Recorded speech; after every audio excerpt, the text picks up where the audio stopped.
Well, hey guys, welcome to Quinn's Tree Farm Wreath Division. Coming to you straight through the power of YouTube, right from Cornville, Maine.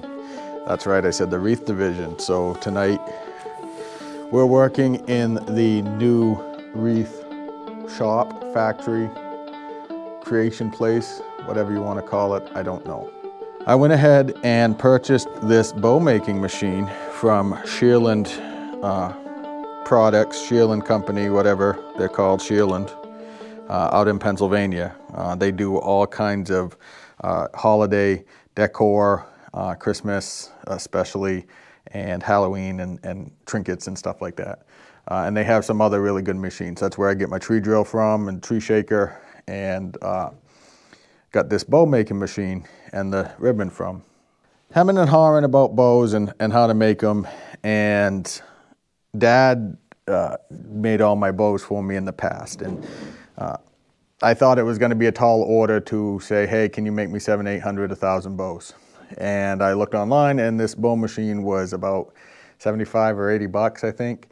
And I said, what the heck? I divided $80 out between 700 bows, and it was like 26 cents or something a bow. And I said, that's worth it. And if it doesn't work, if it's a flop, it's 80 bucks, right? And so far, it has not been a flop. I mightily like it.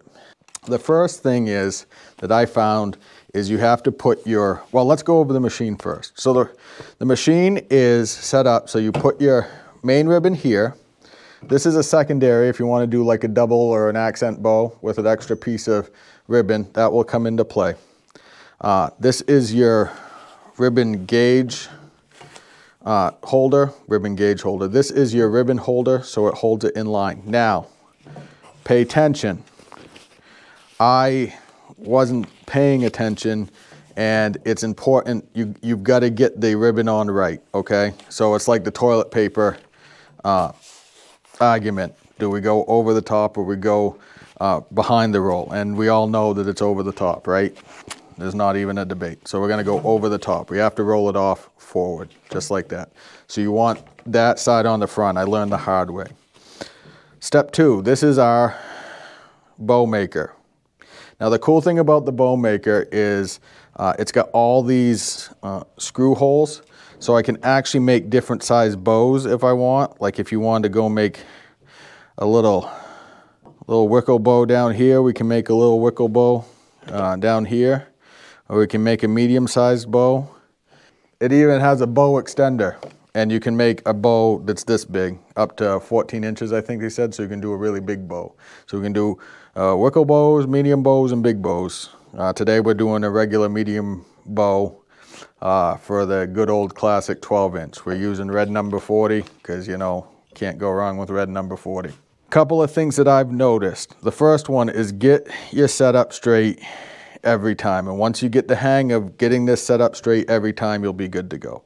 So this over here is the bow tightener, and as you can see, it's got this extra rod here, and when you go that way it's loose, and when you go that way it's tightened.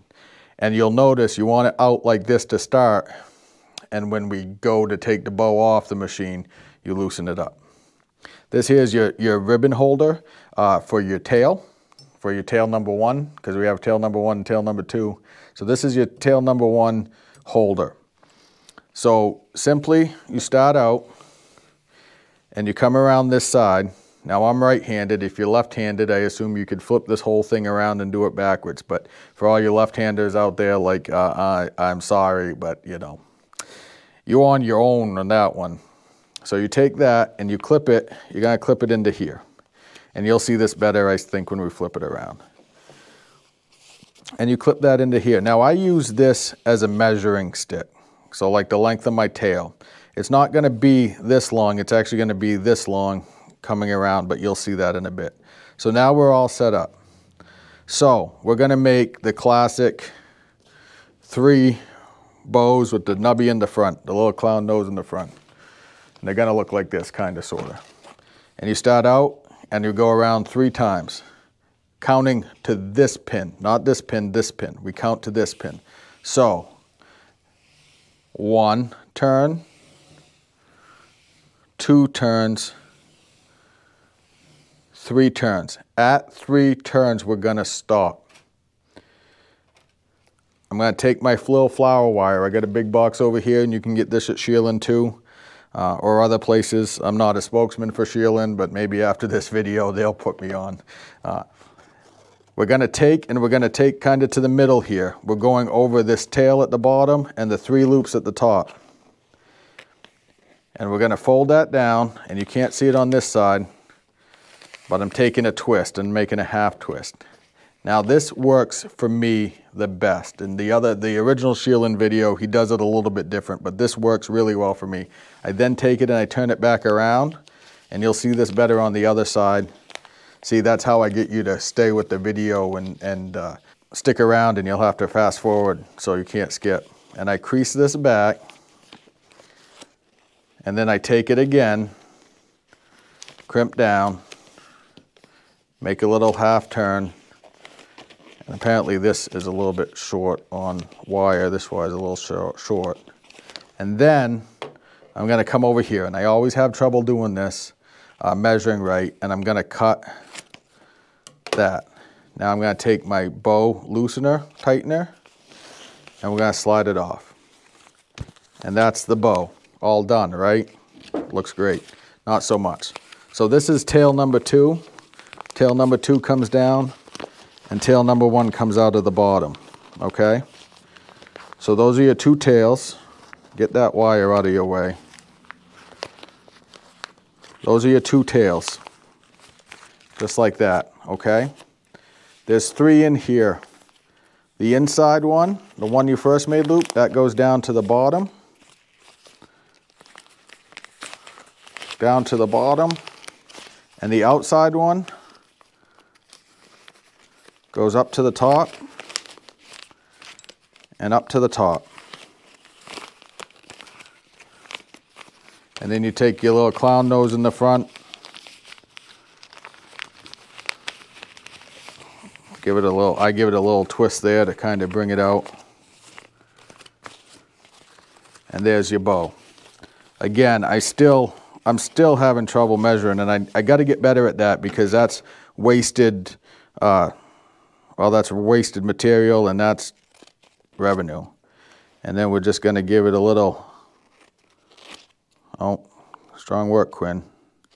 Little cut, and that is our bow with the 3. So he calls this a 7 loop bow. 1, 2, 3, 4, 5, 6, 7. 1, 2, 3, 4, 5, 6, 7, 8, 9, 10, 11, 12. We could do a 12-sided bow. You remember that from Sesame Street? I bet you do. And that's that.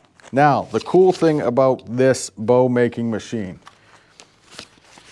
let's be real here. This is be a pain to store, right? We don't want to store them like that. So we can take our bow making machine and make another bow. And this is where it gets really kind of cool, and I think it's useful here, is I can make these all summer long or all winter long. I bet it's a good January, February, and March, even though we're not thinking about it, right? We want to go down to Cabo San Lucas at that point. And I can store this bow as is. And I can put that in my box and stack them all up and call it good. So that's the Sheerlund Bow Machine in a nutshell. Let's do it from the back side here and go from there, all right? This is how we're gonna do it here. Bring this around, and I measure it. This is kind of where my measuring spot is now, all right? 1, 2, 3, stop. Take this.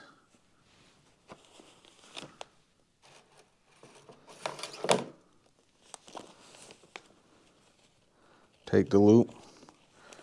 I crack it really good, and one hard twist, all right? Push that forward, around.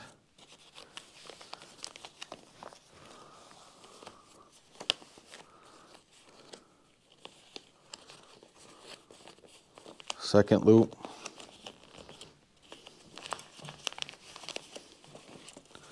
Back. Cut. And there we go. All right. And see, I still mess that up. And that's going to go in for storage.